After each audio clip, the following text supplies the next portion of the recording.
America के Louisiana में एक व्यक्ति की H5N1 बर्ड फ्लू से जान चली गई।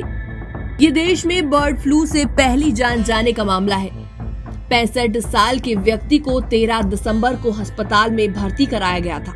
उसे पहले से ही गंभीर स्वास्थ्य समस्याएं थी, जिससे बर्ड फ्लू से मरने का खतरा और भी ज्यादा बढ़ गया। लुइसियाना के स्वास्थ्य विभाग ने पुष्टि की है कि व्यक्ति जंगली पक्षियों के झुंड के संपर्क में आने के बाद बीमार पड़ गया था, जो उसके घर में ही मौजूद थे। स्वास्थ्य विभाग ने जांच के बाद बताया कि ह्यूमन टू ह्यूमन यानी H5N1 के अन्य मामलों का कोई सबूत नहीं मिला है। ये मामला अभी तक लुइसियाना का एकमात्र मामला है। H5N1 आखिर क्या है, इसको विस्तार से बताते हैं। H5N1 बर्ड फ्लू का प्रकोप 2021 से अमेरिका में जंगली पक्षियों और मुर्गियों के बीच फैला है। साल 2024 में ये वायरस पहली बार डेयरी गायों में पाया गया था और इसके बाद से H5N1 ने अमेरिका में कम से कम 66 लोगों को संक्रमित कर चुका है, जिनमें से अधिकांश लोग सीधे संक्रमित गायों या मुर्गियों के संपर्क में आए थे। इस प्रकार का वायरस पक्षियों में फैलने वाले D1.1 जीनोटाइप से मेल खाता था, न कि गायों में फैलने वाले B3.13 जीनोटाइप से।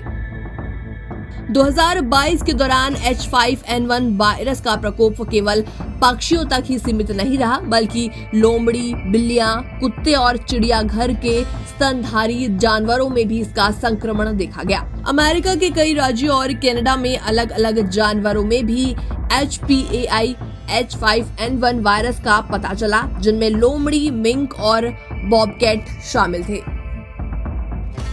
इसके अलावा स्पेन और चीन जैसे देशों ने भी पोल्ट्री फार्मों में काम करने वाले कर्मियों में H5N1 वाले मामले देखे। स्पेन में 2022 के दौरान पोल्ट्री कर्मियों में H5N1 संक्रमण के 2 मामले सामने आए, जिनमें से एक बिना लक्षण वाला था।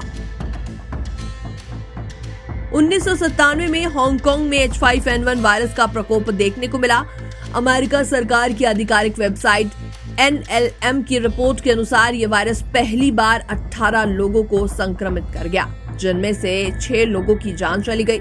ये पहली बार था जब H5N1 वायरस ने मनुष्यों को संक्रमित किया था, जिनमें इस वायरस का खतरा और भी ज्यादा हो गया।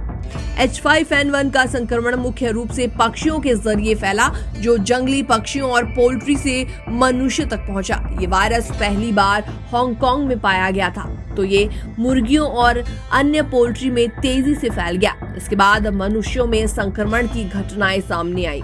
H5N1 वायरस का संपर्क संक्रमित पक्षियों के साथ काम करने या उन्हें छूने से हो सकता है, और इस प्रकार ये वायरस पोल्ट्री बाजारों और फार्मों में तेजी से फैलता है।